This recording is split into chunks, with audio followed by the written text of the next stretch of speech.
بسم الله والصلاة والسلام على رسول الله. ازيكم حبايبي؟ عاملين ايه؟ يا رب تكونوا بخير.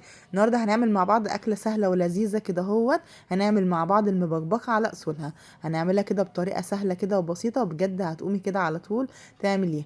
اي وقت بقى كده هتلاقي نفسك مش قادره تعملي اكل كده ومكسله، هتعملي الاكله دي بجد. يعني حاجه سهله وبسيطه، بس في نفس الوقت هتحسي كده ان انتي بتاكلي حاجه كده، حاجه كده فخمه. اهم حاجه بقى كده الفيديو ده لو عجبكم ما تنسوش تحطوا لي لايك، ولو انت لسه اول مره تشوفي القناه تشتركي في القناه عشان يوصلك مني كل جديد، وشير الفيديو ده لحبايبك كل اصحابك عشان الكل يستفاد. النهارده بقى هنعمل الاكله او اكله الحله الواحده. معايا كده حله واحط فيها كده شويه كده من الزيت، وبعد كده بقى ايه هبدا انزل كده ببصلتين كده متوسطين كنت فرماهم في الكبه. تقدري برضو تخرطيهم على ايدك تخريط صغير. يا دوبك كده بقى هشوحهم كده شويه كده، واقلب البصله دي كده شويه بس تدبل كده شويه معانا، وبعد كده هنبدا نضيف عليها بقيه الاضافات. عايزه اقولك والله الاكله دي على قد ما هي سهله، بس بجد طعمها غني جدا وطعمها حلو قوي. معايا هنا حوالي كده نص كيلو لحمه مقطعه كده مكعبات، يعني ايه، ولا صغيره قوي ولا كبيره قوي، يعني مجرد برضو تقدري تقطعيها او تقطعيها الحجم اللي انت حباه. وحطيت كده 3 4 قرون فلفل حامين، لان الاكله دي بقى بتحب ان هي تبقى حاميه كده ومشطشطه. عايزه اقولك برضو مش هيخلوها حاميه قوي، انا هحط كمان شطه بعد كده. دلوقتي حطيت كمان كام قرن كده شطه، ده فلفل شطه كده ناشف حطيته. وعايزه اقولك برضو هزود شطه تاني ناشفه، هي الاكله دي بتحب كده تبقى حرشه كده شويه. بس انتي لو عندك اطفال صغيرين ومش حابه انها تبقى حاميه قوي، ممكن تحطي قرن او اتنين، مش هيبقى حامي قوي. حطيت بقى حبه من الفلفل الاسمر وشويه كده من السبع بهارات او البهارات اللحمه، وهقلب بقى كده كويس لحد ما اللحمه كده دي تتشوح معانا. وهنا زودت كده شويه برضو بصل بودر على توم بودر. لو انت حابه تزودي اي بهارات انت بتحبيها تقدري تزودي. زي ما انتم شايفين بقى كده اللحمه اتشوحت معانا، هنزل دي كانت صلصه انا كنت مسبكاها ومفرزاها في الفريزر. تقدري تحطي صلصه علب او الصلصه اللي احنا بنفرزها دي كده في الفريزر. بعد ما تاخد كده تشويحه كده كويس، اكون انا ضربت كده ايه شفشق من الطماطم. ودلوقتي برضو معايا فصين توم كبار كده فرمتهم. تقدري كمان توفري على نفسك وتحطي فصين التوم دولت مع الطماطم وتضربيهم في الخلاط كويس.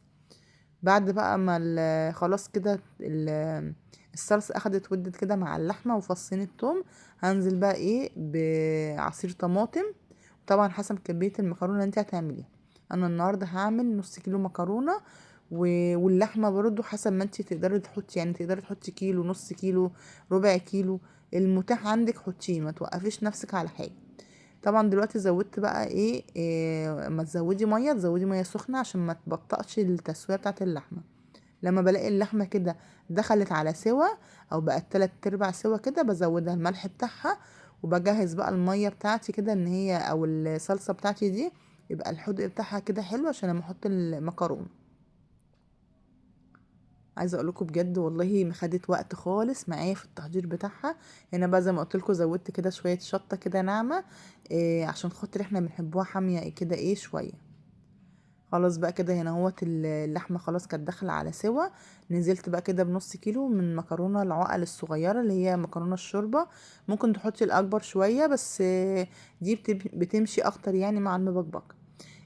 بعد ما تحطي المكرونه ما تحاوليش تسيبيها وخلاص، لا لازم تقلبيها كل شويه عشان ممكن تلزق معاكي. فكل شويه كده اديها تقليبه عشان ما تلزقش معاكي في الحله. طبعا بقى هتشوفي التسويه بتاعتها لما تستوى بقى معاكي. الاكله دي عايزه تتاكل كده وهي سخنه، بجد بقى طعمها حلو جدا. بصوا البخار بس مغطي على الكاميرا، بس والله لون الصلصة ولون المكرونة جميلة جدا. هي كده بتبقى حابة الصلصة فيها كتير، فتلاقيها بتبقبق كده، هو زي ما بيقولوا مسمينها مبقبقة من كتر ما هي بتبقبق في قلب الصلصة.